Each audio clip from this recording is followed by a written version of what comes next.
welcome back to Baby Mama's Drama Recovery. It's Chelsea. And Raven. Today, we're going to drop the drama of the baby mamas and just give y'all a little episode to get to know us better. Yeah, we're going to be looking at questions on my iPad that ChatGPT has constructed for us. Just fun questions. We're going to make it into a drinking game because we're sipping on our little sippy drinks. And I guess we'll just kind of go from there. Y'all get to know all the chaos of us. I feel like when we're doing our introduction every time, and I go, and Raven, I'm like, it sounds so cringe. I'm like, what the fuck? Well, I watch it too, and I'm like, hey, y'all. That's cute. It is. And Raven. What the fuck else I'm supposed to say? And me, bitch. Okay. All right, so y'all can play along if you want to. Get your little drink, and if you've done the things, and like it says us to answer yes. Take a sip if your answer is yes to certain questions. So if you've done it, drink with us. Why not? All right, so we can start with this one. It's called Quick and Dirty. Have you ever peed in a parking lot? Yeah. Multiple. On the side of the road, everywhere. In the floor. The floor when I thought I was in the bathroom. I thought I was by a tree. Like I was young. This is when me and James first started talking before I even got pregnant with Levi. And we were riding dirt roads all night and I was so drunk and we was asleep and I woke up. I woke up. I went to go pee. Well, there's a fan in his room and he woke me up. He was like, Raven, what are you doing? And I was literally squatted by his fucking fan peeing. And I thought I was by a tree. I guess I was still riding the dirt roads. It was crazy as hell. I was so embarrassed too. I was hilarious. Like, what the fuck? That's funny. All right. So the next one, have you ever gone through someone's phone and immediately regretted it? All the time. I feel like if you have that intuition to go through the phone, you're going to find something. Because once you got that feeling, it's already the end. And you just look through the phone to secure that. But that feeling is always so real and valid. And it's just like you find what you need to validate. Right. What you're feeling on the phone. And then you look crazy, it's like, why the fuck are you going through phones? But, the older I get, I try not to do that unless you give me a reason to. Like, if you've broken my trust, I'm going to be going through your phone just because, like, you've broken my trust. And at this point, I get those feelings. It's so annoying. Well, and that's my thing. I've only been through 2 phones in my life. And that's because I had the intuition that I needed to go through them, and I was not wrong. It was accurate. Right. That's my thing. Like, it's those feelings. And like I was kind of saying earlier about relating it back to when with you and James, like I had that intuitive feeling, but I never had any validation about the way I felt. So always go off how you feel. But we were not talking to each other. No, I never found the validation, but I'm saying, but the validation came, y'all are back together. Y'all got a kid now, like it didn't take a couple months for y'all to start rekindling things. Yeah. Like it was just for you, that was the proof that the feelings were still there. Or that my feeling were validated. Right. Because because that's a hard thing, especially when you're a very intuitive person. Yeah. Like we are. We're going to appear crazy a lot. Especially to somebody who doesn't want to admit that we're right. Well, and my thing is, everybody's going to think you're crazy and everybody's going to talk shit. So just do what you want to do anyways. Exactly. But I'm not going to sit here feeling some type of way. I wear my feelings on my face. Like, I cannot feel some type of way about something and not talk to you about it or not act on it. I feel like I'm a little bit different that way. I'm really good at holding stuff in. Mm-mm. Like, I'm like, you ain't gonna see that I'm upset. You ain't about to see that I'm we're bothered. completely opposite on that. But we figured that out when we first started hanging out. Like, I'm very much that. As soon as you feel it, it's coming out. Hold the fuck up. What's coming up? Like, I do process my emotions, certain ones on my own. But if I've got a problem, I'm going to address it. Because I'm a solution-oriented person. Yeah. I think blame it on autism. That is a form of autism, is like to be like all about justice and solutions. And I think that I definitely am on that spectrum with that. Yeah. All right. So the next one is, do you believe in soulmates? Did we drink on the last one? I did. Okay. I'll drink twice just in case I didn't. I absolutely believe in soulmates. I feel like, and more than just in a loving relationship, like I believe in I believe in like soul ties and contracts. Yeah, like 100%. Like, and I feel like sometimes like when you find a friend who's like so close, it's like almost like you were sisters in a past life or something. Like, yeah, 100%. I'm always like looking at situations I'm in with people and like try to figure out, all right, so what are my karmic ties to this person? What is it that they're mirroring back to me about myself that either needs to be healed or that I'm supposed to learn I appreciate, or Yeah. is it a lesson? Is it a blessing? And I think about like, I've said me and you were probably sisters in a past life because we've been connected for years without even knowing it. And, or we knew it, but we didn't realize it, that it was like a soul tie connection. Right. And like, I feel like we were always meant to do this, but it all led up. Like our souls knew it. Yeah. But we consciously did not know it. Yeah. I love stuff like that. All right. Have you ever told someone you were asleep while wide awake watching their story? Not everybody does that. I just don't reply.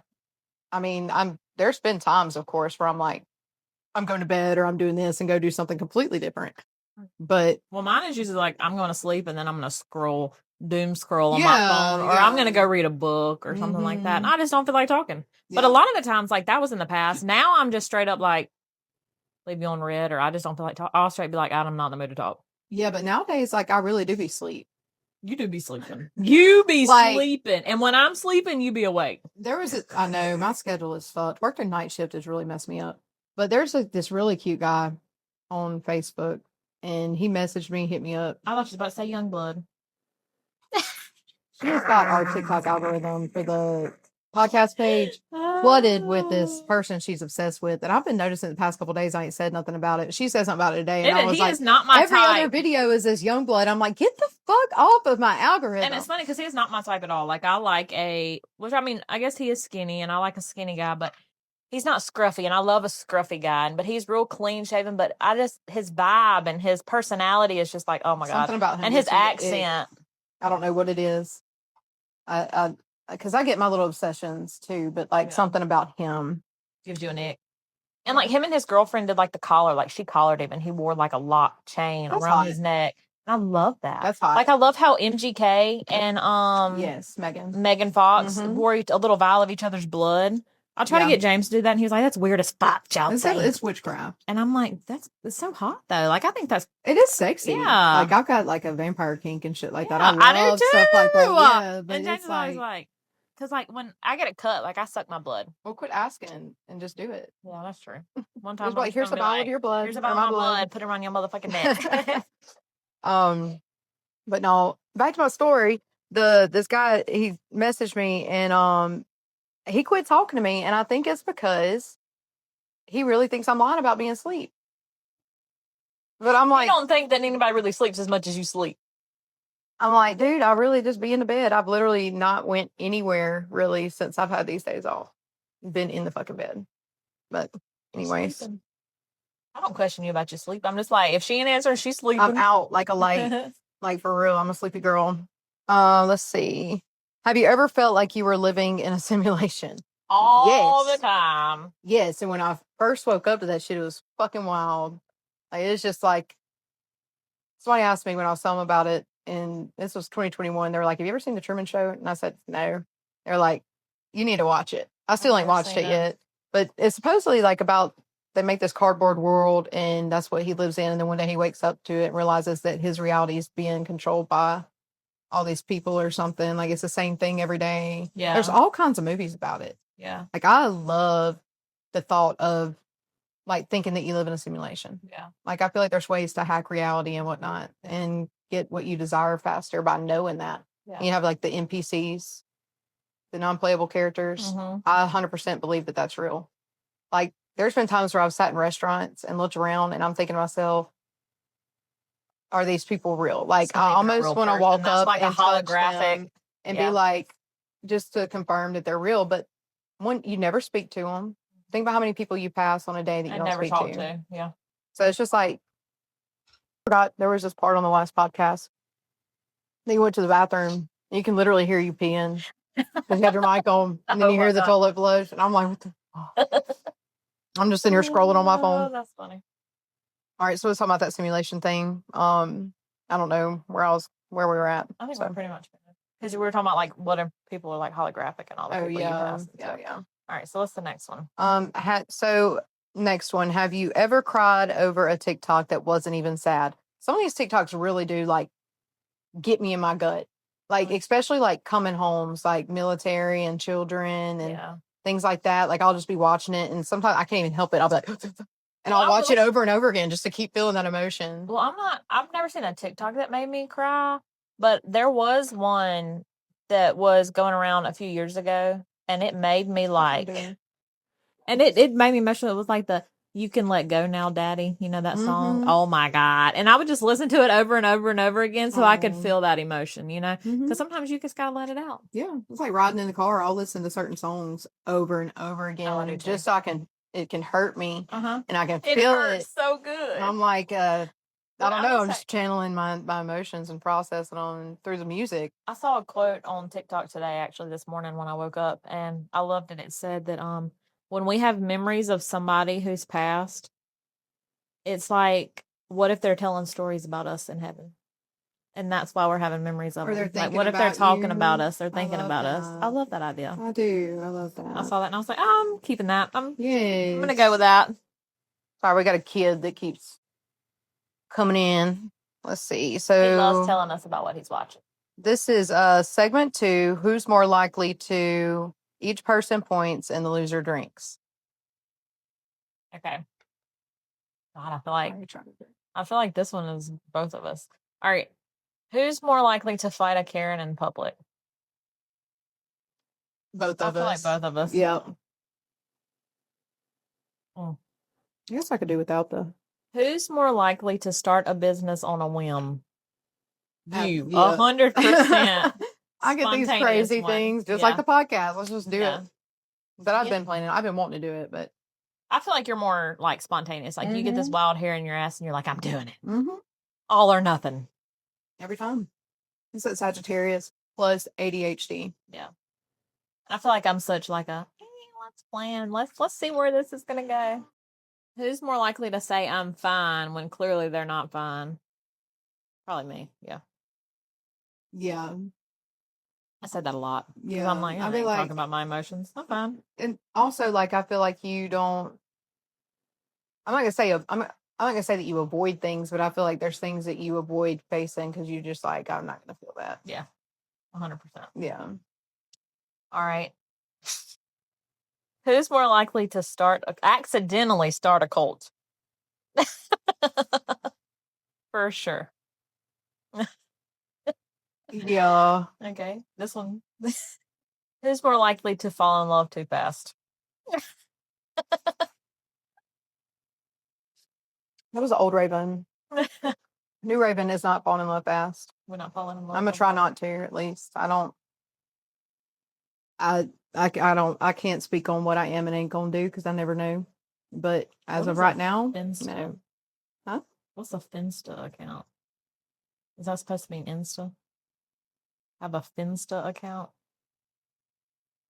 I'm just gonna say Insta. Yeah, or just say an account. Who's more likely to have an account to spy on the drama?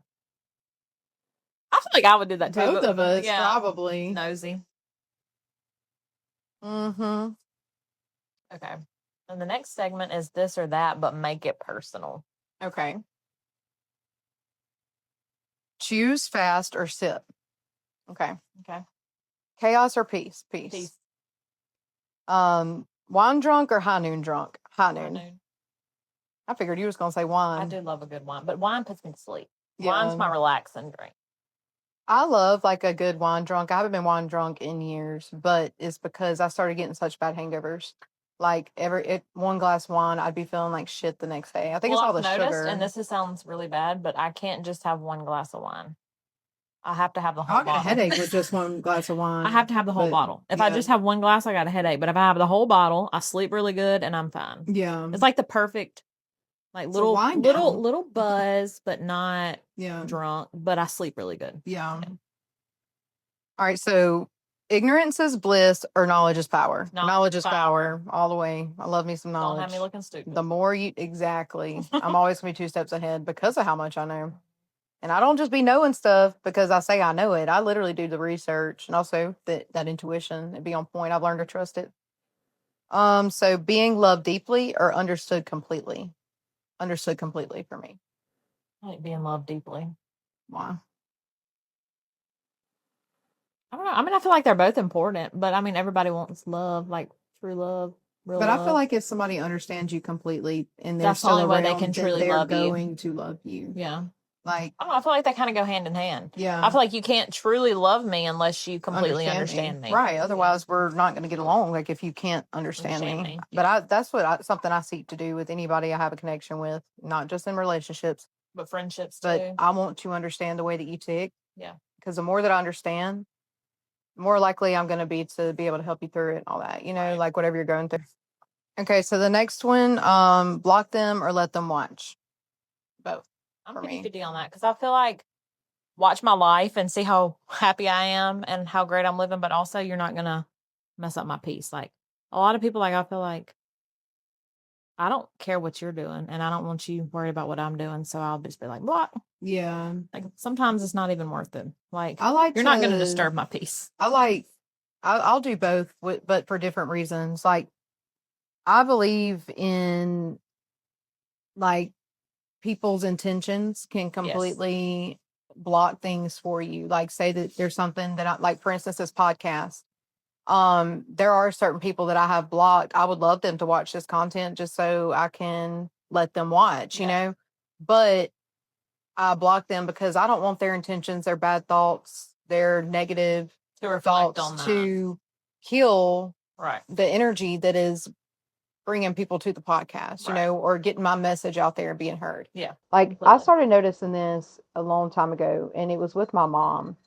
And I noticed that every time I would tell her about a guy I was talking to, I'm talking about years ago that I started noticing, if I told her about a guy I was talking to, that her negative thoughts about it would affect it.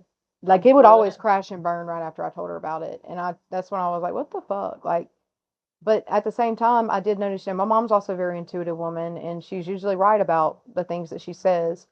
So I get that, but it was almost just like after every time, I think that was just the way that I learned that pattern, if that makes any sense. But I also like to let people watch because I honestly, I have nothing to hide from anybody. Right. If you don't like what you see, you can go do anything else. Right. So it is what it is. I promise you I ain't worried about you. That's the way I feel. I'm Because not I'm worried about myself. I'm too worried about me and myself Right. and my life to be worried about anybody else. Yeah, that's the way I am. But I love to be the center of somebody else's life. Yeah. If you want to make my life about, or your life about me, go ahead, baby. Yeah, I love the fact knowing that if my name comes up, it's an issue. Like, love that. Yeah. Mm-hmm. It's honestly kind of like a powerful feeling. Mm-hmm. For sure. All right. So the next one, podcast from a couch or a jet. Obviously a couch. I mean, I love the couch, but I wouldn't hate on a jet either. I wouldn't mind being on a jet. Well, then we need to manifest that this takes us on a jet. That we have our own private jet. Eventually, y'all gonna see us doing the podcast We're gonna be on a manifesting. jet, and then we're gonna reflect back to this episode and be like, "We did that shit. We did that shit." All right, so your turn. Okay. Yes, that's segment 4. Segment 4. Ooh. Conspiracy or nah? This is funny because this first one, me and James will argue about it because I believe one way and he believes the other. Do you believe the moon landing was real? No. I do not either. No. There's too much evidence and things that have been proven about it to... And why, if that was true that happened then, why the fuck ain't we been back to the moon multiple times since? Correct. It's just, there's a lot of points to it. It was a long time ago that I really looked into that. And you had this footage and the flag is just whipping in the wind up there, but there's supposed to be gravity. Mm-hmm. Like that makes no gravity. That makes no sense. No. Yeah. See, we're on the same page on that one. No, for sure. All right. Is there a secret society running the world? Yeah, I think so. I think they're running it, but they want us to think their way. It's more of the media. I think it's a lot to do with the media. That's their tool. Media's their tool. But okay, so this is out there. I'll be out there, but this is what I truly believe. Okay. Or I'm not gonna say that I truly believe, but it's a conspiracy that speaks very loud to me. Mm-hmm. That I feel like it could be real, and I believe that in the Bible, I do believe in heaven and hell, angels and demons. But I also believe in otherworldly entities, right? Extraterrestrials, aliens, and I believe that there could be other ecosystems and life like beings in the universe that could be fighting for our planet. And some of them are real like high vibrational and some are lower vibrational. And you got your angels and demons, you got your high vibrational angels that bring peace, hope, love, happiness, all the higher emotions. And then you have your hell or your demons or your lower vibrational entities that bring fear, anxiety, guilt, all the bad things. And I believe that these entities want to possess the earth because you can have a physical life here on earth as in a soul. Like as souls, we can have a human life on earth. So I do believe that there are forces that are bringing us down, through the media, like you said. Like they want us to feel all these things and think all these things and program us. Like it's not just media. You got your school systems, you got your churches that are out here teaching the wrong things and making us think ways that we're not necessarily supposed to think so that we can live in their bubble. Right. You see what I'm saying here? You see where I'm going with that? I get that because it's kind of like what they did with the COVID vaccine. Oh my God. God. It was all a scare tactic and they made it so everybody would get it. Like they scared it and made it to where that was so many things were mandatory psyops to get it. And that's insane to me. Yeah, it was a big psychological operation. My stance on that with COVID, I'm glad that you brought that up, is just like I was trying to write a book about it. I have got it started, but I haven't tapped back into it in a while just because I've been in survival mode. But I worked as a nurse during that, and I actually worked the COVID ICU, and I did not get vaccinated, and I was so against it that, like, I mean, they ended up firing me, but I was so far against it that I was telling people, like, don't do this shit. Do not put that in your body. My thing is, why are they offering $500 incentive to get this vaccine? Why are they telling us that if we don't get this vaccine, that we can't go into grocery stores, that we can't go in public? And it was just the way that people reacted throughout that whole situation. Like we could literally have a whole podcast on COVID alone. Oh yeah. Because there's a lot of conspiracy around that too that fits perfectly with that question. Completely. Because like it it really resonated with Revelations. It really did, like the mark of the beast and all that. Like the way that it says, certain people receive the mark of the beast, and is the number is 666. Like there are in the carbon molecule, you've got 6 protons, 6 neutrons, and 6 electrons. And that vaccine was an mRNA vaccine. It changes your mRNA, which changes the blueprint to your DNA, which changes your carbon structure. And that's scientific about it. You know what I'm saying? Like that is the first mRNA vaccine that has ever been made. Well, and that's my biggest thing is too, like what was strange for me and the main reason I didn't get it. Well, for one is like I feel like unless I do a lot of research on something, I'm not putting something in my body. Yeah. And then also the fact that how did they come up with a vaccine for it so fast? Yeah, it takes made like over 10 years to develop a vaccine. And that's why I was like, absolutely It's because it was all planned. Yeah. It was it was very biblical to me. Just that's when I had my spiritual awakening and all that. I think that was all part of God's plan for me, but it was just like the 666 thing, and then how it says in the Bible that you will be ridiculed during those times, and you will be blasphemed, and you'll probably lose I lost everything. I did get ridiculed. I did get blasphemed. I couldn't work as a nurse for like a year after I was fired, because nobody would hire me because I didn't have the vaccine. I lost my house. Like I owned a house at the time. Like the only thing I held on to was my fucking car. But I remained true in my word because that is what God was leading me to do. Right. And I didn't understand why people couldn't see that. But looking at the Bible and really reading it and seeing what it says about those times, like, I think that that's been completely taught to us wrong. I think it happens a lot. Yeah. Revelations in on a personal level and a collective level. Like, I don't believe it's the end of the world. I think it's the end of a certain time. Like an end of an era. Yeah. And it's just, we can go very deep into it. I'm not going to keep going because I will keep going. Oh, I love conspiracy theories. I do too. So much. I'll keep on going. Like, I wonder if the one that my big one is too. Another one that it's not in here. But I'm going to bring it up. So another one that me and James don't agree on. But he's not big for conspiracy theories. He doesn't like all that. Yeah. But my other one is 9/11. That was 100% an inside job. Yeah. And he's like, no, it wasn't. And I'm like, yes, the 100%. Like, I have went down the rabbit hole. Yeah. Like, it is so, like, I watched the videos of where, like the bombs were going off before the plane even hit, like it was crumbling. Like, I've went down the whole rabbit hole of that, and there's nothing, no one can tell me to make me believe that it was not an inside job. And I think that's what our government did to make our people feel comfortable with going to war, because that's what they wanted. Yeah.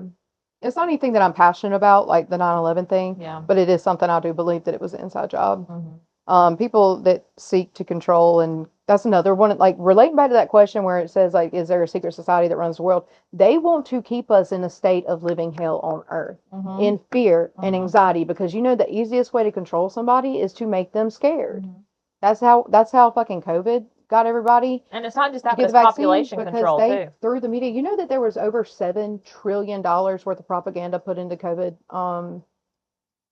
like into the propaganda, Yeah. into the media.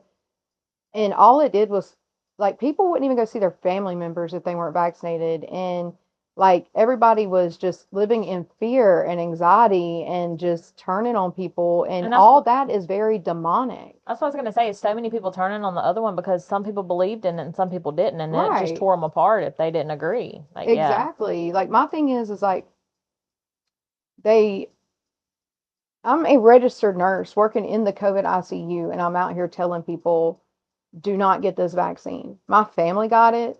My friends got it. I was just like, why do y'all, like, that was one of my biggest internal tests during that time was, why do these people not trust in my word? But it's because I was literally standing up against $7.7 trillion worth of propaganda. I didn't get it. Thank God, like, it's just, which we didn't really talk too much during that time. Yeah, but I was 100% against that. One of those things, like, where I was very alone with my beliefs. Nobody else thought like I did. I'm the only one in that, pretty much in that hospital, that thought the way that I did. And so I was up against a lot of people, like, big time. Yeah. And it felt very alone. I felt very secluded. But I'm proud of myself because I didn't cave. I was going off what I knew. Yeah. But why weren't people listening to me? I'm going and working the COVID ICU and exposing myself every day that I was there, which was 3 to 4 days a week, if not more, because we're short staff. And I was making very good money though. But if I'm going in there and facing this head on, I never got sick. I never got COVID. If I did, I didn't know because I wouldn't do the test either. Like, I've got conspiracy. It's not even conspiracy about the test. It specifically says on the test box that the cotton tips were coated in ethylene oxide, EO. So if you look that up, that is very carcinogenic, which means cancer causing when exposed to the human mucous membranes. So we're sticking that shit in your nose once a week to go to work. Or I didn't, like, no, you're not testing me for fucking COVID. I'm not symptomatic. Kiss my fucking ass. Like, that's literally how I was. Yeah. And every single way, not just the vaccine, the COVID, the virus itself was very real, but the virus, the vaccine, the testing strips, every bit of it was to hurt humanity. Mm-hmm. Either kill people or get control. You sick later down the road. Mm-hmm. And it was just this huge sick thing. And I really wish people would have listened to me back then, because I don't know what the future holds for people that got vaccinated. I mean, I hate, especially the multiple vaccines. Yeah. What does your future hold? You don't know. Look at all the blood clots that have been caused by it. And that's been proven. Young people. Yes. Like, great, healthy people are dying, dropping dead from having blood clots or heart attacks. Yeah. And they had no history of anything. Right. Yeah, it's wild. But one more thing on that. Fuck. ADHD. It wasn't about the vaccine necessarily. What was I saying before you said something? Next. Okay. I had a really good point I wanted to say. So you're talking to the wrong one. My memory is like, well, it's the ADHD. All right. Do birds work for the government? Yeah. Let's see, I don't believe that. I think birds are just birds. Why the fuck are they sitting on power lines? They get charged up. Do you really believe that? I'm so serious. I just feel like so many birds, and I've seen birds hatch out of their little things. So there's real birds, but what makes you think that there's? I mean, we live in a fucking simulation. Yeah, I mean, I'm not saying that maybe there aren't little drone birds out there, I'm But not I saying that do it's believe in real 100% birds. factual that birds are spying for the government, but I'm not saying that it's not either. Yeah. It's very possible, and I mean, I it's do feel like very it's weird to me possible. that birds sit on a power line. Like it's just real weird. Yeah. And then if you look at the pigeons, like in parking lots, something ain't right about them.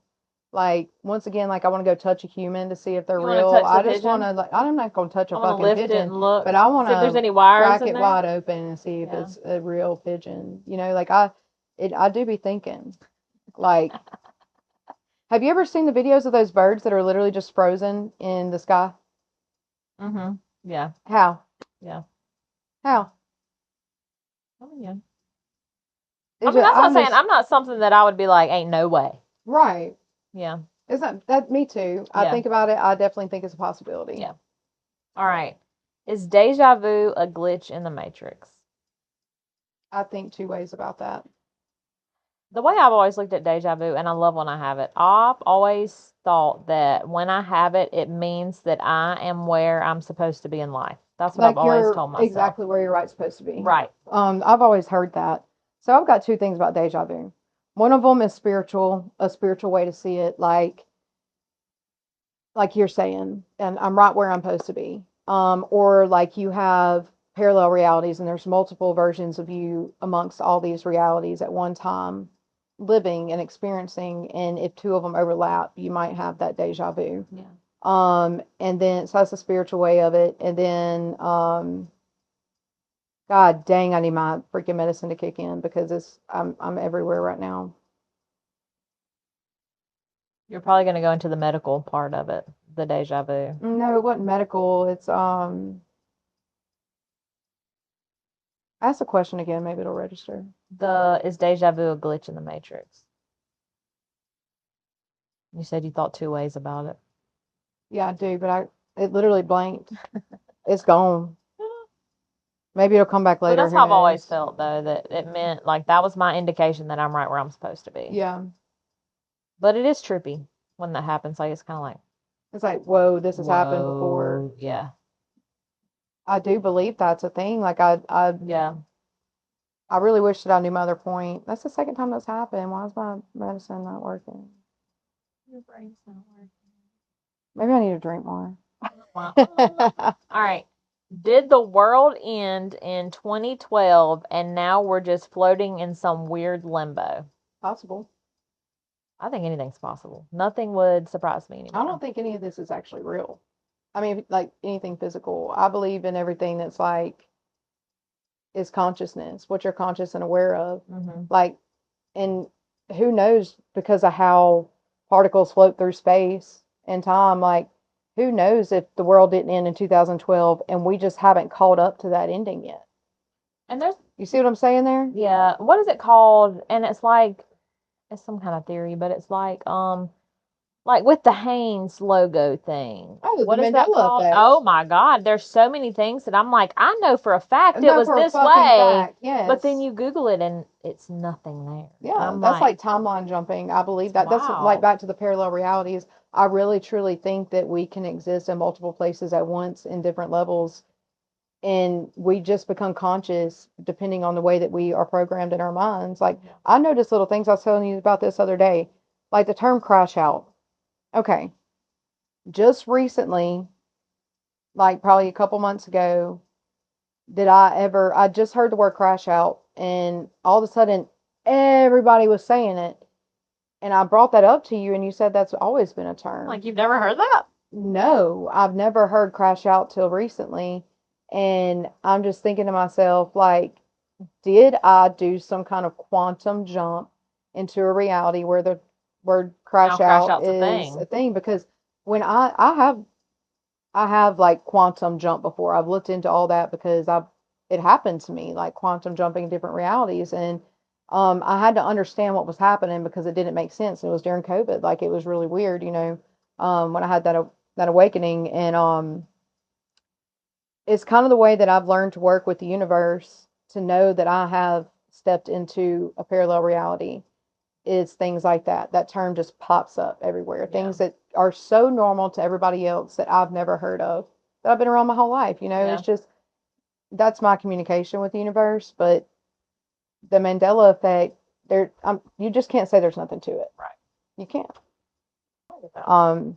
But yeah, I do believe that it's very much a possibility that the world ended in 2012 and we haven't caught up on it on a quantum level. You know, if you look into quantum physics or metaphysics, things like that, like I do believe in that. But I also believe that the Mayan calendar was the end of the Mayan calendar. You know what I'm saying? Like they predicted that that was the end.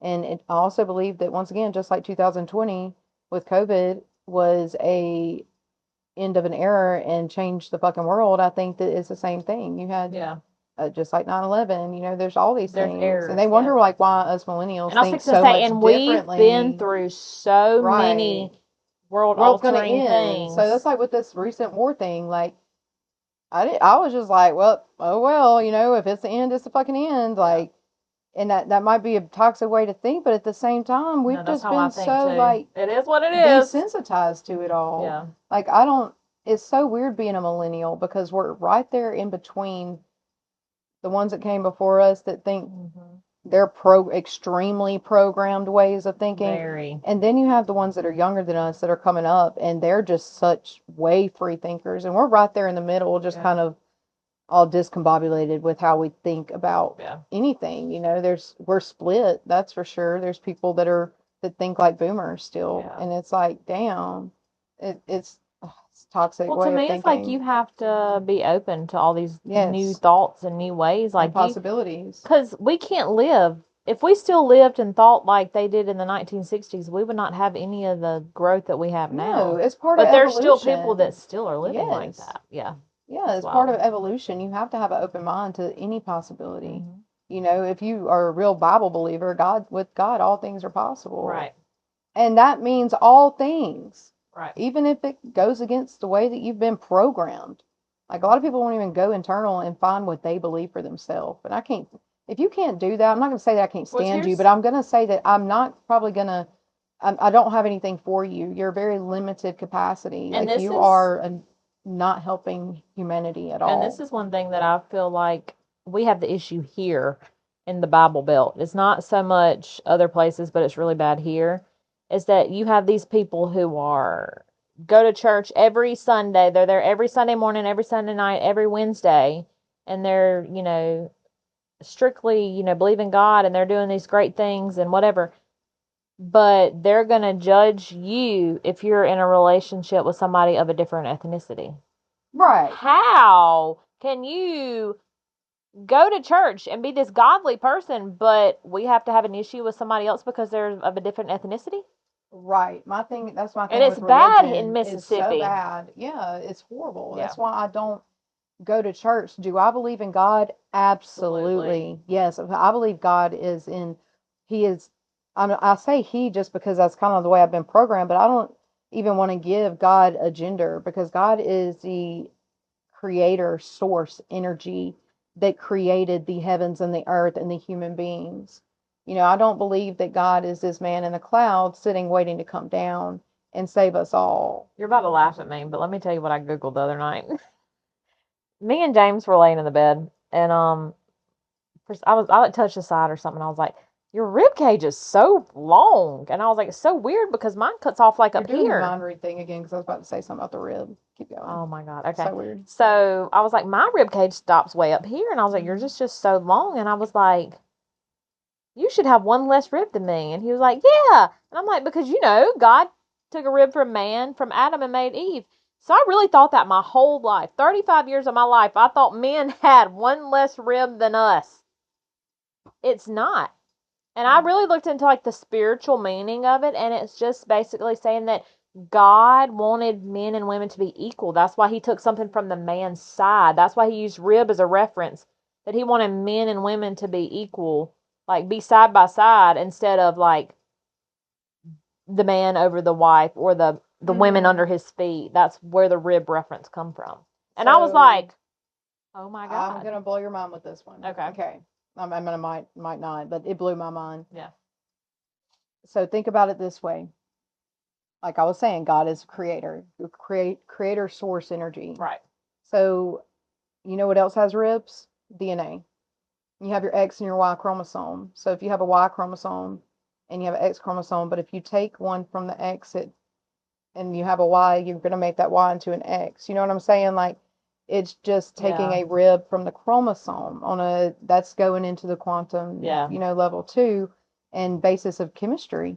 It's like, maybe that's what they meant. Just like Adam and Eve. Well, I don't believe we all come from Adam and Eve. Well, that's what I was going to say. You told me when we were eating at Mexican one day, you said that, and I was like, yeah, because Adam and Eve is an electron. You got your atom and your electron, they come together, and because there's no way we all came from two people. Yeah. And have all these different ethnicities. That's not a thing. Yeah. But there is a way that all humans were created.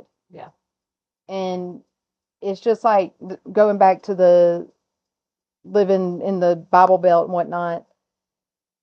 The reason I don't go to church is because 95% of the people sitting in a church pew are doing the number one thing that you're not supposed to do, and that is judging, because God is the only person that is supposed to judge, and your thoughts about the person sitting next to you should not dictate or define that person. And that's my thing. I would love to have a church where I feel like my family could go. I would love for my children to be a part of a family where, we love God and we praise God and we manifest all these great things. I want that so bad for my family. But I have never visited a church or been part of a church where the people in the pew in front of me were not gossiping about somebody else. Right, or just trying to be better than everybody else. Or make comments about, like, my tattoos, or would judge me that I had been divorced, or, and I don't, such a fucking hypocrite. Like, I don't feel like that. I'm not going to go to church because I'm not there to get judged, baby. If I go to, I'm there to worship God, but I believe that you can worship God anywhere that you're at any time. I tell you what, I am grateful every single day, and I pray every single day. I'm constantly praying. I'm constantly showing gratitude to God. And I didn't find God in a church. I found God on my bedroom floor when I was at my lowest fucking moment. Like, that is where I found God, or God found me. Oh, yeah, and I feel like people probably look at us and think, oh, they're doing all these things. They don't believe in God. Like you said, I pray every single night. I pray for my husband. I pray that, that his, I pray and thank God for our stability and our home and our kids' health. And, I every single night I pray for all those things, and grateful that God woke me up every single day. And just because I cuss or drink or have tattoos or I've been divorced does not make me any less of a person that is in church every single Sunday morning. And those are just actions that you're talking about. Right. Here's the thing. When it comes to sin is your intention behind what you're doing. And so you could be out here. I had one of my patients the other day tell me that I was going to go to hell because of my tattoos. And I was like, I'm putting a nicotine patch on your arm. You smoke. It's the body's a temple. So that's where it references anything about tattoos. Well, no, that's not how it works, baby. Mm-hmm. Anything that you do to disrespect your temple, right, including eating all these horrible foods. Why do you think people get so many diseases and everything? That's my thing. Like, your intention behind what you do is what makes it a sin, not the action of doing it. Other than, maybe taking a life. Yeah. That's not for us to do. That's for God to do. Right. But anyways, so we're moving on to segment. Are you done? I'm done. Okay. I didn't want to cut you off. No, but segment 5, deep-ish questions that hit. Sip before answering to brace yourself. So let me take a big old sip. Let's just take a sippy sip. Okay. What's something? How do we want to do this? You want to answer first and then me? Yeah. We'll take turns. Okay. What's something most people misunderstand about you?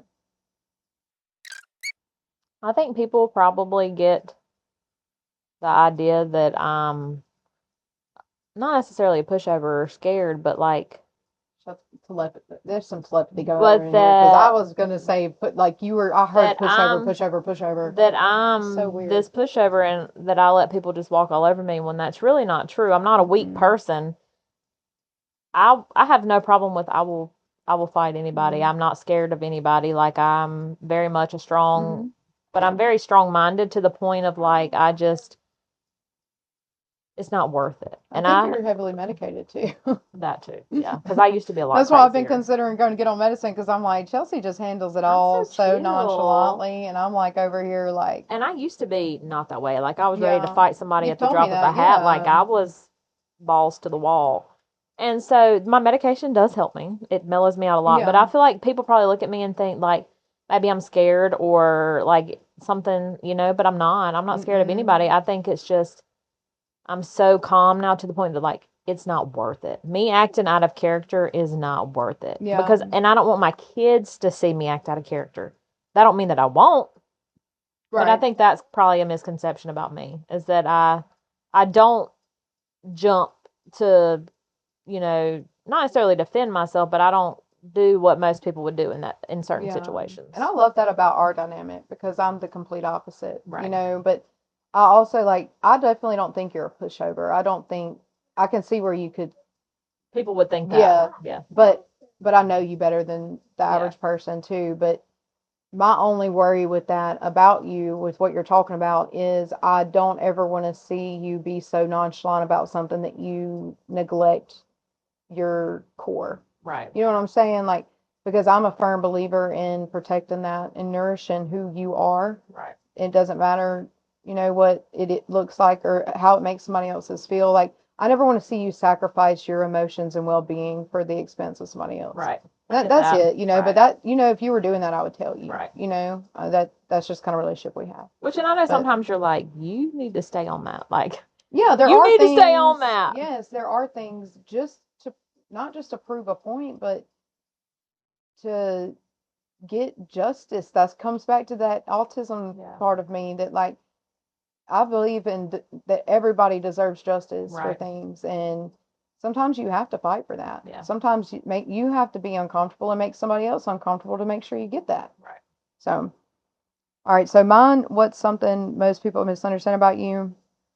I think that I'm misunderstood on many levels. Yeah. I think that a lot of people do not get to meet me. They know who I am, and when I'm out and about and socializing, they get a very shallow version of me because I'm not able to go into the depths of who I am. Right. And I've been through a lot of trauma, and I've overcame a lot of things, and I've dealt with a lot of shit in my life. And so I think differently, I tick differently, I react to things differently, and I believe that people think that I'm something that I'm not.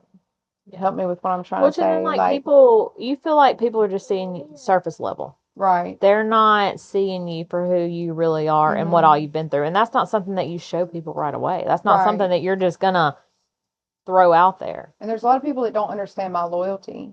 Right. And my, how loyal of a person I am and how, truly genuine, good-hearted of a person I am. Right. Because I do come off, extremely...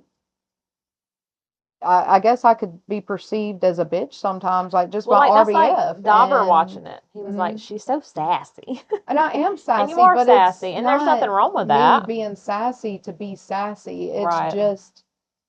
You stand on business. I do. Yeah. I do stand on business. But there's so many...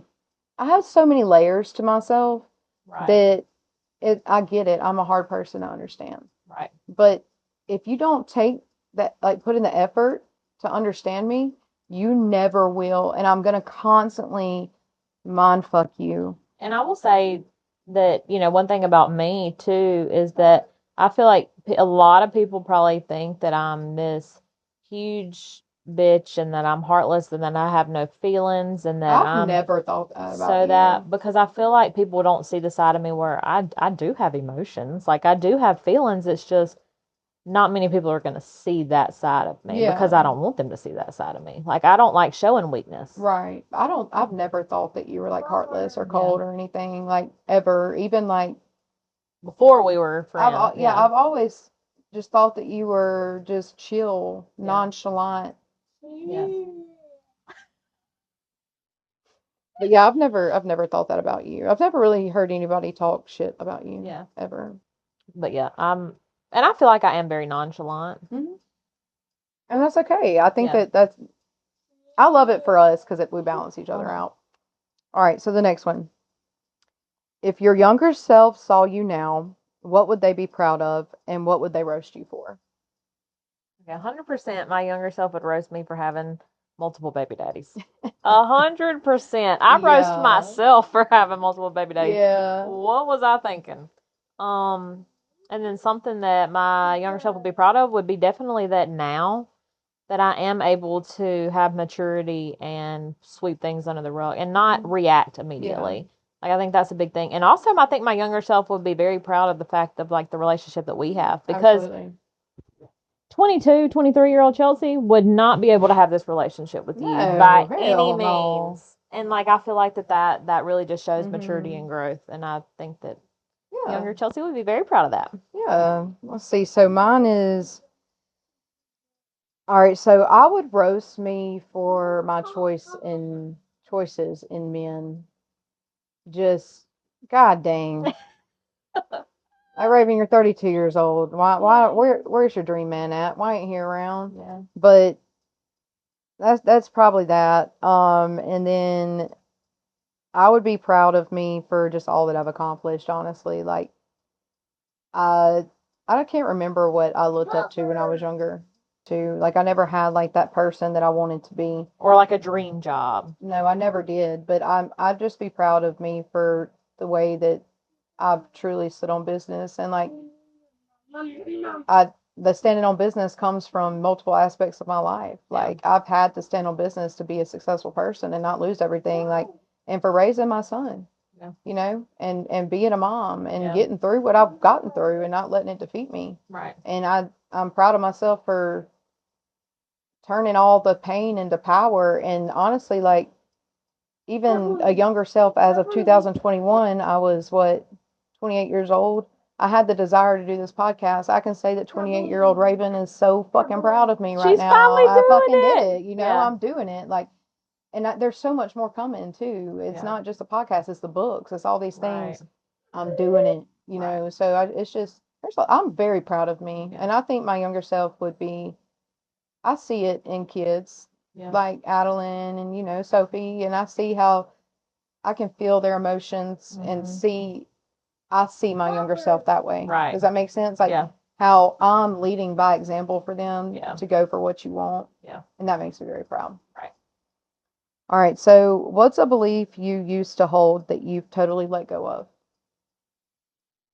I feel like I've always been pretty open to everything. I feel like one that was very, you know, drilled into me growing up was, you know, that the same-sex marriage was such a horrible thing.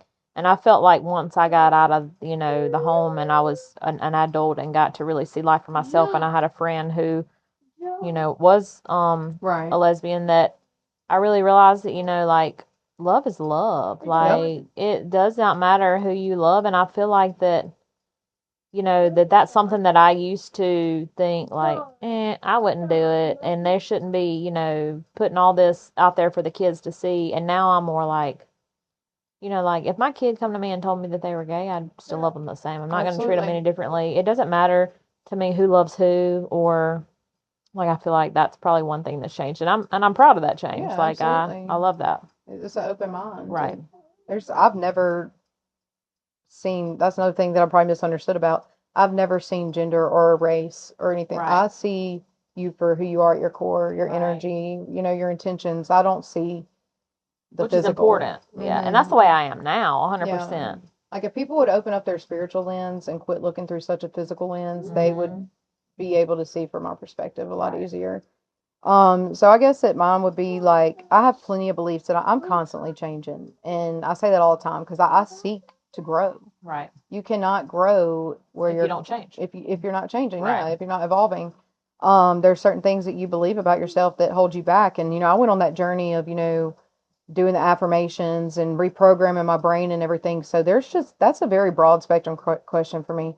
I guess one that comes to my mind is my belief that I used to believe that I was just not an attractive person and that everybody hated me, you know, and that like I did have that firm like belief for a very long time, you know, and now like I believe that I'm beautiful and I believe all these really good things about myself. Like I have faith in myself that I can do this, that I'm confident in my words and the power behind my words and what I can bring into my life. Right. Whereas I used to did not believe that at all. Like there's no way, I guess these two questions kind of go in hand. There's no way that years ago I would have ever thought that I could do the things that I've done now. Yeah. So, but there's a lot of things that have changed with my beliefs, that's for sure. All right, so what's a small thing that brings you disproportionate joy? Something small that brings you a lot of joy. That brings me a lot of joy? Yeah. I guess that's what disproportionate means. Like it would be like kind of brings me a lot of like it doesn't make sense.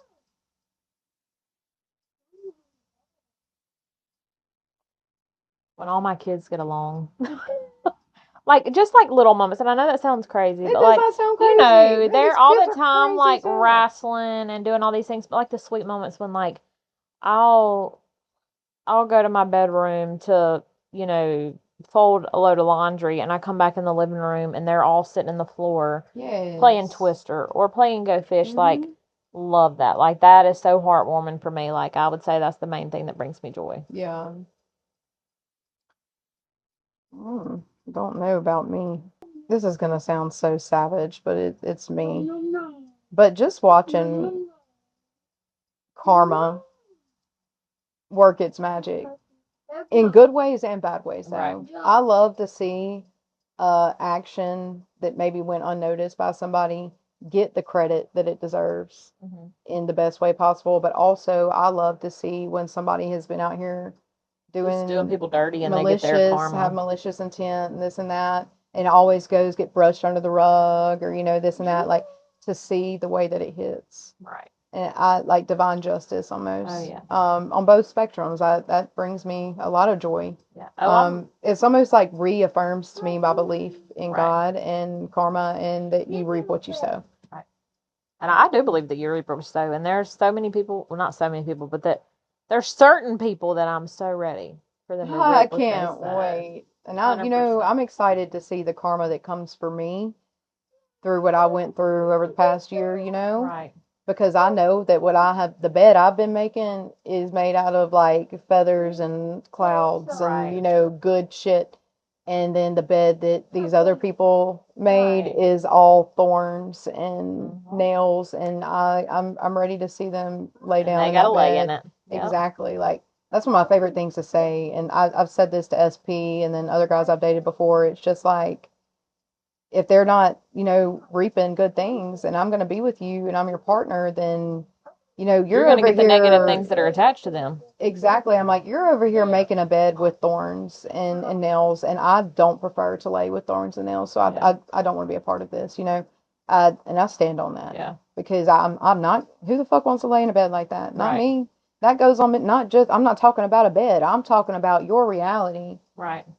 Well, and that's me. I don't want to be, which I'm very, very, very weird about calling anybody a friend. Like, there are very, very few people who I will say, that is my friend. But and I feel like somebody has to have very good intentions and be very pure. And I know that they have to be, 100% for me before I am going to open up and show them the truth. Yeah. You know what I mean? Yeah. Like, what do you think my intentions towards you are? I mean, I genuinely like, and I'm sure some people look at it and think that there's bad intentions from either you or me. I'm sure that a lot of people watch this and like, oh, well, I hope they're pleasantly surprised. But I feel like that you genuinely, like both of us genuinely just want the best for all the kids and for Levi. And I think that you probably respect me and appreciate me because I don't get in the middle of yours and James's parenting. Like, I respect that the big decisions are y'all's decisions and have nothing to do with me, but I am here to love Levi and step up and do what I need to do for Levi. Right. And I feel like that's a respectful thing. Yeah. And then I feel like you probably really appreciate from me. Yeah, for sure. Like, I don't have any ill intent towards you. Like, I see you like I see my best friend Jill, and I see Nicole like it's a real love that I have for you. Like, and you my know that I'm intentions, not judging you. Like, you can tell me something and I'm Yes. like, oh yeah. And I love that about you 100%. Like, I I can confide in you about literally anything. I know that I can call you and you're not going to judge me for anything I say. That's the same love that I have to offer other people. Right. And you're one of the And it's one rare. in a million that I get that from, you know. So 'Cause my a lot of intentions people, you towards you, tell I it- just want to see you come out of your shell and, Yeah. you know, and stand up for yourself and all these. I want all the best for you. You know what I'm saying? Like, I just, I don't know, I was just wondering. Yeah. But then I see, like, you know, that's not a thing that's very common these days. I feel like a lot of people act like they're not judgmental, but then as soon as somebody tells them something, they're like, guess what so-and-so did? So-and-so was out doing this. Can you believe that? Like, that's not genuine. I don't want people like that in my life. Oh God, my eye keeps switching right here. Can you see it? I feel like you can see it, so that's why it's driving me crazy. No. I feel like people might watch this or just see what's going on between you and me and see our relationship. And I feel like they may think, oh, she's, you know, just doing that to get back close to James. Or, you know, to like, but it's just like, are you fucking kidding me? Well, You, see, if you in think my that, you mind, know nothing about me. and in my mind, like, I have never once thought that you No. wanted James back or that James would want you. Like, I have that fear is not That at should all be the in last my body thing, or my like, mind. on your mind. And, you know, we're both intuitive people. You would feel that. Yeah, and I don't. Like that, but there's, hell no. No, even if y'all weren't together. Yeah. Even if James was single and y'all never were together, and say he was single this whole time, I would still not want to be with him. You know what I'm saying? Yeah. Because I know that we're not compatible. We're not in that way. No. And that's the thing is, I feel like, you know, me and James just level each other out very well. Like, I'm his level-headed. Yeah. Because crazy. When he wants to go balls to the wall, I'm like, hey, now let's calm it down. Yeah. And then when I have my moments where I'm like, let's go fuck shit up, he's like, no, you need to step back. You need to take your medicine. Yeah. You know? Yeah. So I think we just balance each other out. Y'all are way better than like I could be. You know what I'm saying? Like I'm crazy too. So we would just probably be crazy as fuck. Just get medicated. So the last one of this section, what is a hill you're willing to die on, even if it's ridiculous? Okay, so a hill that I'm willing to die on, and this will probably ruffle feathers. Ruffle them, ruffle them, ruffle them. But it's kind of like the stature of like a man and a woman. Yes, I know, like, I'm all for feminine and men, women and men being, you know, equal and equality and all those things, but I will stand on and firmly believe that a man is supposed to be the head of the household and a man is supposed to support the woman and the family. Like, I fully believe that that is what the man is supposed to do, and I will die on that hill that the man is supposed, his job is to work and support the home and the family, and not necessarily if the wife doesn't have to work. Yeah, it's great if she's at home taking care of the kids, but I'm not saying that every woman has to be a homemaker. A woman can have a job and a career and support the family too, but the man's main priority should be to support that family. And that is a hill that I will 100% die on. No, I agree. I believe that a man is supposed to lead physically, and I believe that a woman is supposed to lead spiritually. Because as a woman, we harness so much power that we create life in our bodies. And I believe that we are supposed to be put into our feminine energy, and it takes having a man there that can support you on the levels of like the physical things, finances, stability, protection. That way you don't have to worry about anything, and you can lead spiritually, meaning that if a woman is sitting in their feminine energy and it's a healthy balance between masculinity and femininity, she is able to manifest the things. So many things, right? That and if she's happy, you're going to be getting all these you're blessings. You're going to get all the pouring into blessings your from life. her manifestations. Like, you're going to feed off each other. And I desire the hell out of that. I know that if I had me a king man, a man that really truly supported and provided and loved me, and it was completely like there was stability there, I'm already a powerful manifester. I'm already like, I already bring things to me, but I would be so much more powerful, because I have to focus so much on survival, on all the things that I shouldn't have to do, that takes away from my feminine power. Like, that dream team, that dream couple, I could truly have that with somebody. And it's that belief, like you're saying, that's a hill you're willing to die on. I agree with that 100%. Like, it's. And I feel like that's a 50-50 thing now, but I feel like the more we go on, it's not as. I feel like those are more like old timey ways, and people don't really believe in that as much. And I don't like that. Like we were talking about in the last podcast, like there's so many hyper feminine men now, but that's because these women that raised a lot of the millennials babied the fuck out of their sons and did not teach them accountability and respect and all that. Like, there's so many men out here that are basically grown children. Man child. Yeah, that and that's it's Sabrina sick Carpenter to song. me. Like, why am I more like masculine than you, dude? Right. Like, I can't be with the man.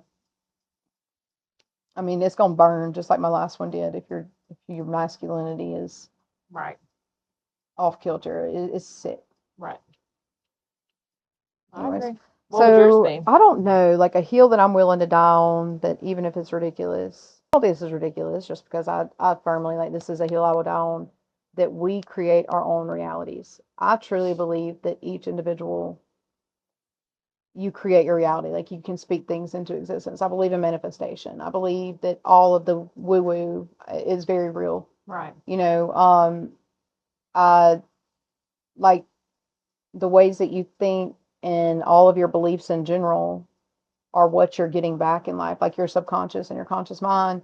And that you got like 95% of your brain is ran by your subconscious brain. And if you've been programmed with all this shit and whatnot, then that is what you're going to consciously see and experience in your life.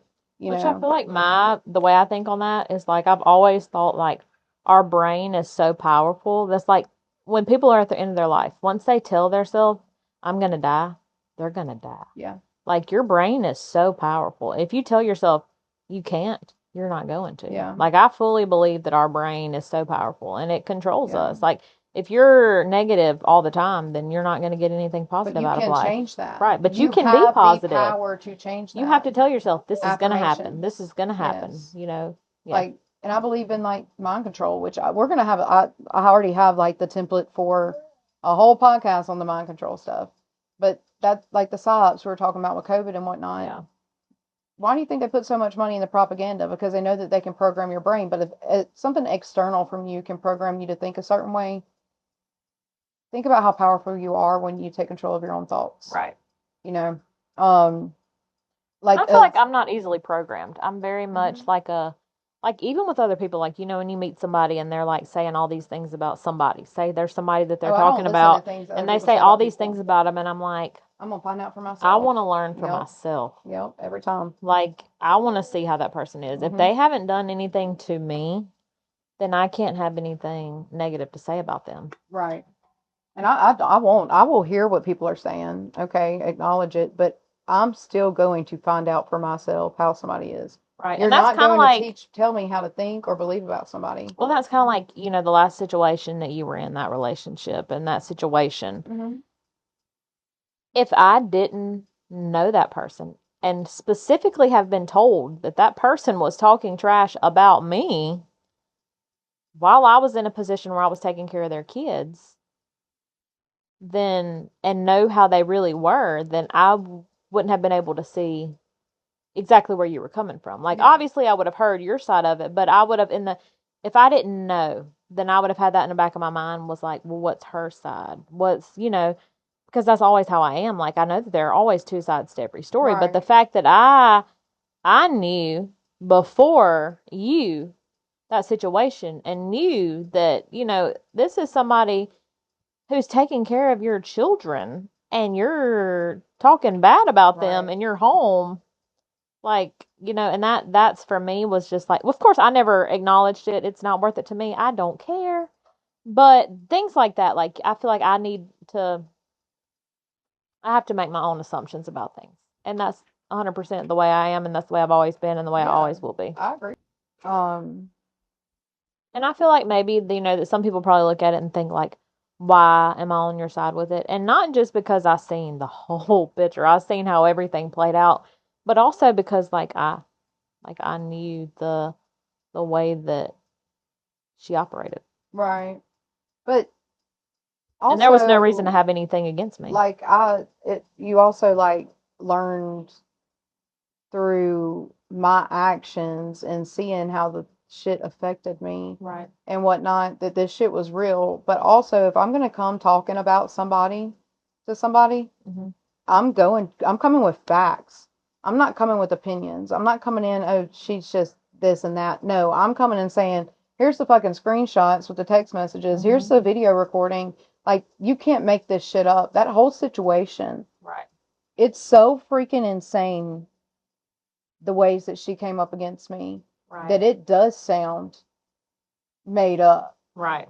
And it's, you know, how many times I got called delusional while we were together by her? That's a projection, baby. Fact is, you're delusional because you have these thoughts in your brain that don't exist, that you're trying to make me carry for myself. That, like, even if you didn't believe me, it's weird because I was thinking about this earlier. Even if you didn't believe me, I have faith enough in myself and my story that it's always going to be evidenced. Right. The truth always comes to the light. If there's one thing God has shown me, that it's practicing patience, that, like, and playing the long game with things, the truth is going to come to the light. So you may not believe me when I say, not you, I'm talking anybody about in general. Yeah. You might not believe what I'm saying, but I can guarantee you that you're going to come back and you're going to tell me, shit. And even if you don't come back and tell me that, I'm going to be able to tell by your energy next time I see you, oh, you found out. But like you were saying with, like, you know, eventually, like, the truth always comes out. And, like, I feel like that's the situation that I'm in right now. Like, you know, always very much a factual person. Like I want to see the facts. So in the back of my mind, I'm very much like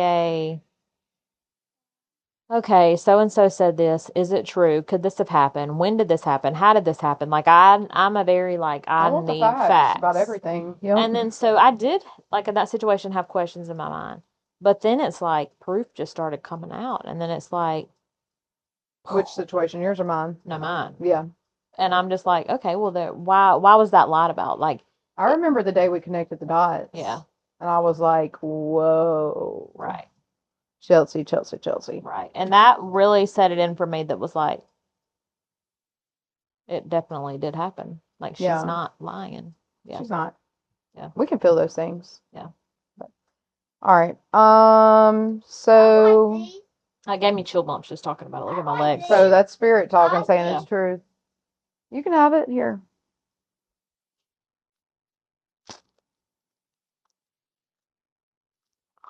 He loves Slim Jims. He goes, I know you didn't. No, you didn't. All right, so the next one is the mini mama moment. Just a few podcast rates. All right. What's something you've learned from the kids that you didn't expect?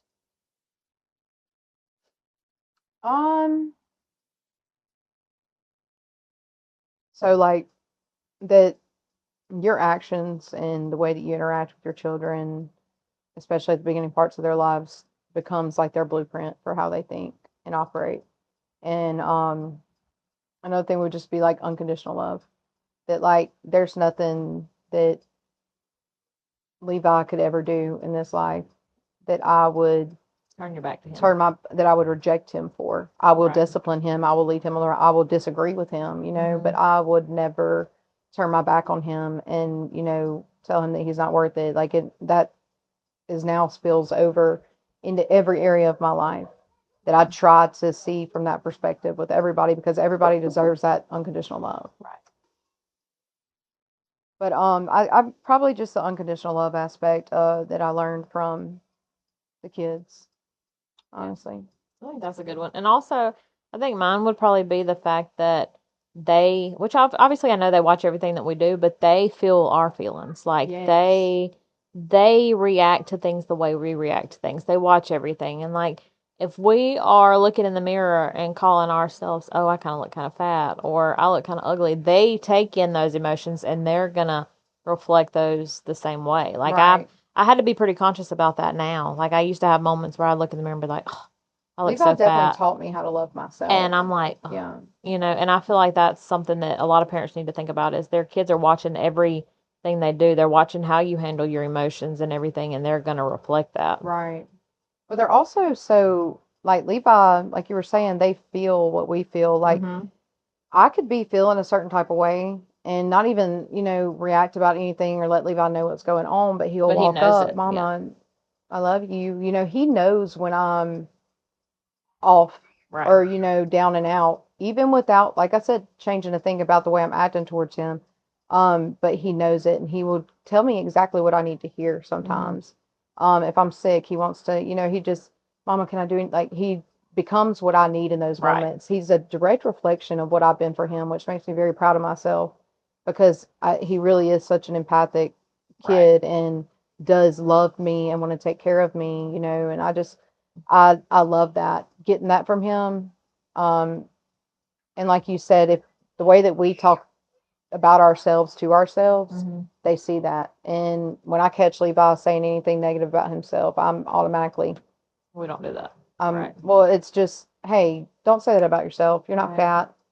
Like, don't say that about yourself. Like, he's gaining a little bit of weight right now. I said, Levi, the last time you did this, you shot up like 3 or 4 inches. I said, dude, what you're doing, your body is getting ready to get taller. Like, look at your daddy. You ain't gonna be fat. Look at me. Yeah. Like, there's no way he's gonna be fat. All right. So, what's the best advice that you'd give a new stepmom or baby mama? Well, a stepmom and a baby mama are two different categories. Advice for a stepmom: before you decide to officially become the stepmother, evaluate the situation. I mean, give it some time. Set one good hard boundary with your man's baby mama and see how the response goes. Yeah. And if it is not a good response in any type of way, fucking run. That's my fucking advice on that one. Yeah. And then for a baby mama, don't be bitter. Like, if you're not with your man anymore, you can't be worried about what that other girl's doing. You need to accept her for who she is and like, as long as she's treating your kid good, that's all that matters. You don't need to be worried about anything else. It don't matter what she believes, how she dresses, what her style is. If you're a fucking prep ass bitch and your husband or ex-husband done decided to go get with somebody that's gothic, you have to accept that and move on. If she's treating that baby well, that's all that matters. I agree. What about you? Best advice that I would give a new stepmom would be that if you're coming into a relationship with a man who already has children, especially if you have children of your own, that just because you have rules set for your children does not mean that they automatically have to reflect on the other kids. Correct. Like, you have to mesh a household. All the rules can't be your rules stay the same and his rules change. Right. Because I feel like that's something that a lot of stepmoms do is they think that this is my rules, this is my house, this is how it was for my kids, this is how it's going to be for yours too. And I don't believe in that. I don't think that that's good. And for a baby mama, like you would say, I would just say, just be open. Don't be bitter. Don't stand in the way of that relationship at all. Right. Like, don't come up if you've got a child with somebody, you're more than likely an adult.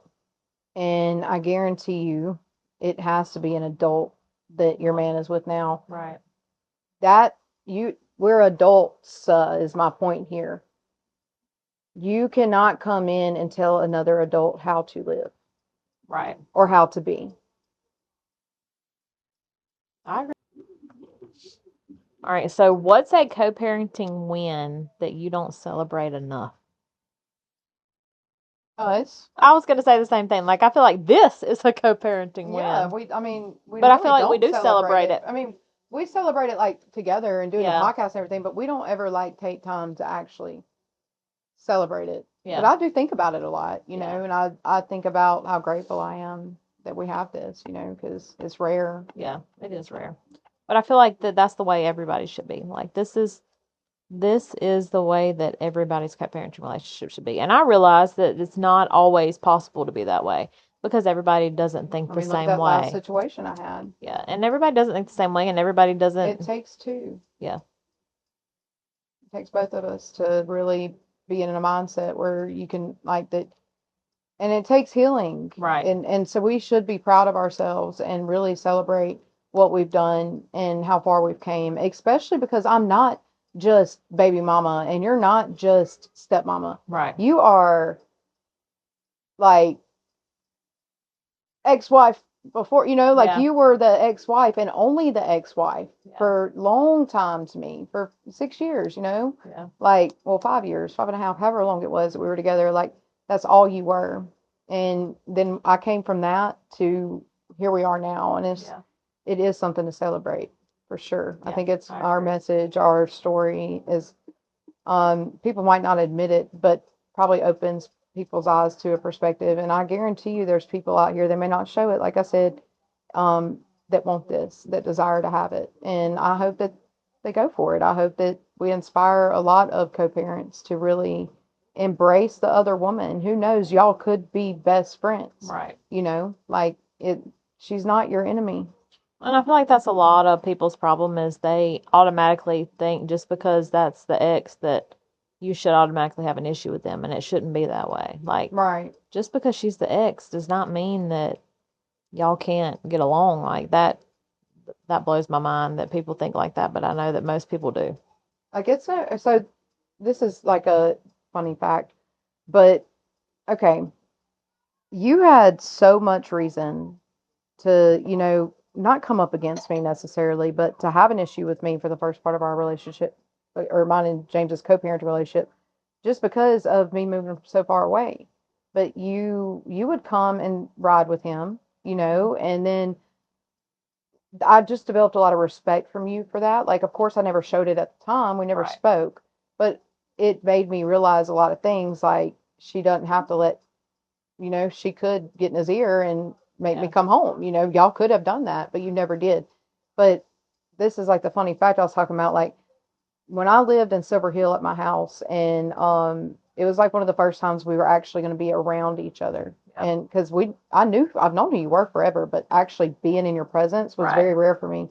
And Levi had a baseball game or something, and y'all came up. It was you and Bash and James, and y'all came up, and I was so freaking excited. Like, I felt like it, just because I don't know, and I don't know how to explain it, but it was like a giddiness inside of me that I get to see you and be around you and feel out your energy and all that. And I just love that, like it was the same never one where you took a picture of Bash. It was a video of Bash eating your toes. Yes. I was like, what the fuck? But like even then, like I was so timid and whatnot, like I like we sat in the bleachers together, but I sat like 6 feet away, and it's not because I felt some type of way. I just wasn't comfortable like this. No, yeah. And I didn't know what you were comfortable with. I didn't want to push your boundaries or anything, so I just kind of, stayed away. Not stayed away, but I didn't push the boundaries. Right. But I was just so excited for that.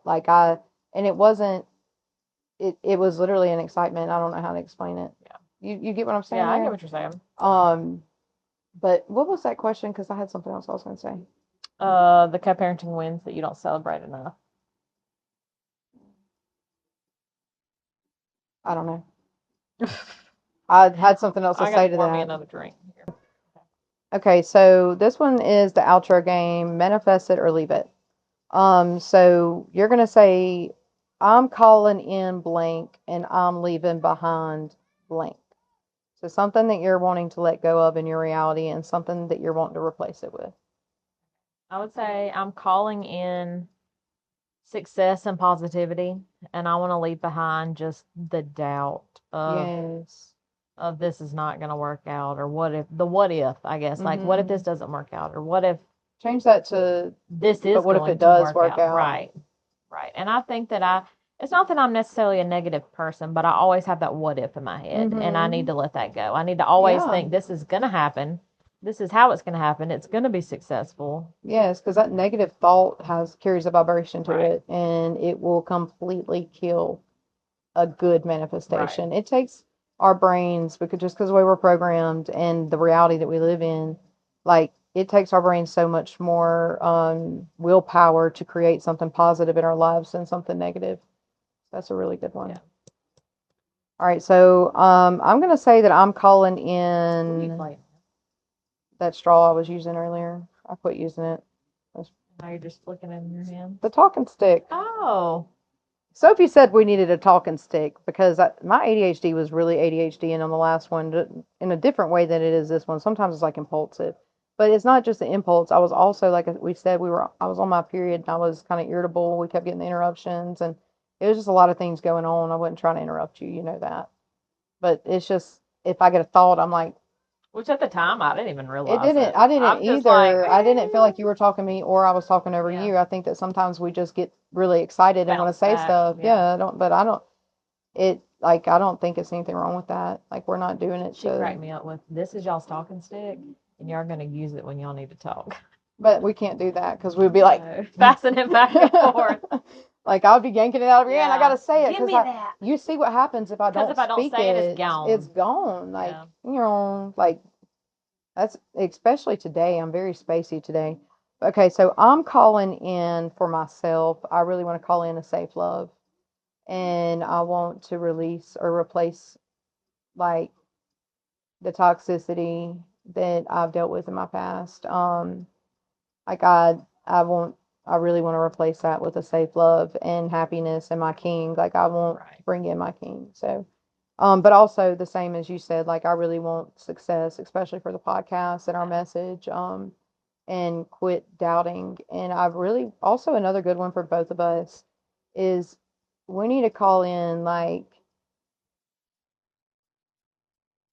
truly embracing who we are as individuals and who we are together in our dynamic and replace playing small because I feel like me and you both have been playing small on the podcast, especially me because I have been holding back, but it's not because of fear of being exposed on my podcast. It's more so because of my situation, but that's done and over. Right. And I feel like I really need to quit holding back, you know? And I feel like I'm guilty of that too. Like I give like a little bit of a watered down version of. Yeah, we do. Like we both have. That's what I'm saying. Like we need to really start. Yeah. We need to stop holding back. Right. You know. And like you said, it's not that I fear what anybody thinks or anything like that. I think mine's just more of, and I can't say that it's because maybe one day my kids will see this because my kids live with me. My kids know how I am. My kids know. It's way worse. Like we're actually us with them. Yeah. So, and I really don't know why I am. Maybe just because I know how judgmental people are. And it's not that I'm scared of what people think or worry about what people think. I don't know. I think that you might fear, for real, that you might validate people's judgment of you with something you might say on the podcast. But something Carrie Underwood said on which I don't really give two fucks about Carrie Underwood. Like I really don't care for her, but she did say something that I liked. I saw it on a TikTok, and she said one of the American Idol stars asked for some advice or something, and she said, "My belief is just post and ghost. You post it and you forget about it." And that I don't really care for Carrie Underwood, but I do like that. Yeah, I'm not a fan of Carrie Underwood. I like the post and ghost that she said is something I think about, like that I'm trying to reprogram my brain. Like that is a belief I'm trying to change. Is there's nothing like we need to have enough faith in ourselves that we're not going to say anything on the podcast that is going to call, you know what I'm saying? Like that'll fuck us up. But honestly, that's my thing. Like I know that I'm genuinely a good person. I know that I have a good heart. I know that I'm a great mom. Like I know all these things. So I know that realistically who I really am, not the watered down version of me, is not a bad person. And maybe it's just because like I feel like, okay, what if people will treat my kids differently because of who I truly am? But I can't worry about that. No, I don't. That would show. It would be a big mirror of their character, not yours. I think we both need to just kind of encourage each other and uplift each other and continue to support each other in the journey of like let that unfold on the podcast, you know, of releasing we did good in last episode and this episode too. Like my brother joked and called it the Hoe Chronicles. And I love that because most people would not be able to take that. Out of our comfort zone. Most people would not be able to take that statement I thought it was hilarious. And find the light in it. And like we can be like, that's fucking hilarious. And most people be like, oh my God, you think I'm a hoe? I know I'm not a host, so I don't care what you call me. Like, it's a joking thing. Yeah. And, like, so yeah. I'm sure some people saw that comment and was like, oh my God, somebody's calling him a hoe. Ha ha ha ha ha. No, it was my brother and he knows. It's hilarious. It's fucking hilarious. And if it was somebody random, like I asked Chelsea, I was like, that was your brother. Yeah. But the only reason I knew that is because the screenshot you sent me was, like, I saw his picture and it was the same picture on there. And I was like, okay, thank God.